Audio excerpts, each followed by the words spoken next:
শুভ সকাল বন্ধুরা, আমি চলে এসেছি আমার রান্নাঘরে। আমি শিল্পী।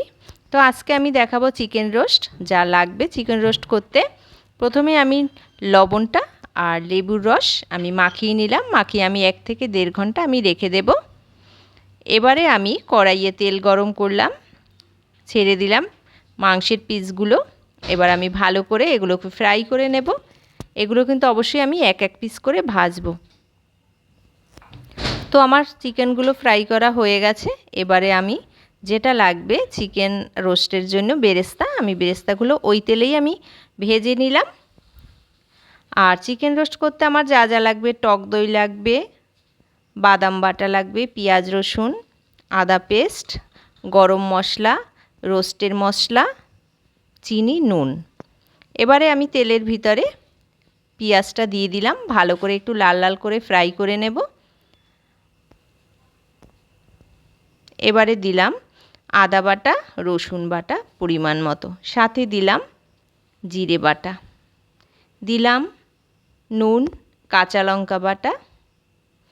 আমি একে একে সব ভালো করে ফ্রাই করে নিয়েছি। এবারে দিয়ে দিলাম হলুদ আর কাশ্মীরি গুঁড়ো লঙ্কা।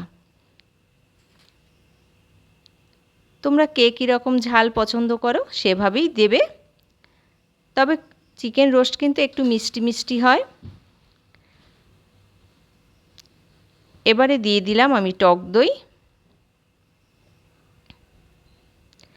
বাদাম বাটা। এবারে আমি মশলাগুলো ভালো করে একটু ফ্রাই করে নেব, যেন কোনো রকম কাঁচা গন্ধ না আসে।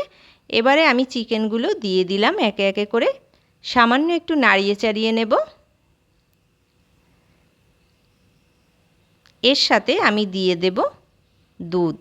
তোমরা দুধটা কিন্তু গুঁড়ো দুধও দিতে পারো, লিকুইড দুধও দিতে পারো, যে যার পছন্দ মতো দিয়ে নিও। তোমরা কিন্তু অবশ্যই রান্নাটা বাড়িতে করে খাবে। এবারে আমি দিলাম রোস্টের মশলা। মশলাটাকে আমি ভালো করে একটু ফ্রাই করে নিলাম। দিলাম চিনি পরিমাণ মতো, যে যেভাবে খাবে।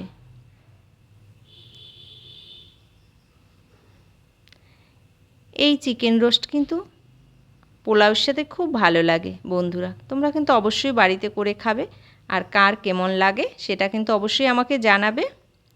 তো আমি সামান্য জল দেব। চিকেন রোস্টে কিন্তু কখনো জল বেশি দিতে হয় না, কারণ চিকেনগুলো আমি আগেই ফ্রাই করে নিয়েছি। আমার রান্না প্রায় হয়ে এসেছে। এবারে আমি দিয়ে দেব গরম মশলা, অবশ্যই কিন্তু আমার ঘরে করা গরম মশলা বন্ধুরা। তবে চিকেনটা কিন্তু একটু হালকা মিষ্টি মিষ্টি হবে, যেহেতু পোলাও দিয়ে আমরা খাবো, তাই একটু কিন্তু মিষ্টি দিতে হবে পরিমাণ মতো। আমার রোস্ট প্রায় শেষ রান্না বন্ধুরা। এবারে আমি গুঁড়ো গরম মশলা দিয়ে আমি নামিয়ে দেব আমার রোস্ট। এই তো আমি দিয়ে দিলাম এবারে গরম মশলাটা।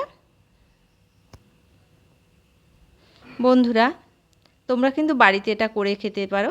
এবারে আমি ছড়িয়ে দেব বেরেস্তা।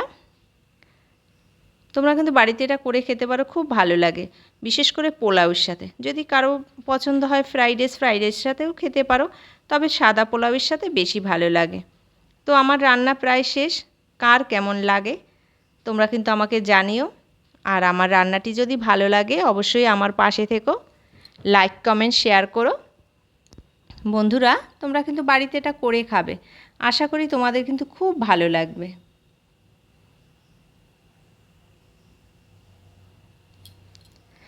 আমার রান্না শেষ, তাহলে আমি আজকের মতো বিদায় নেব। তোমরা সবাই ভালো থেকো, সুস্থ থেকো।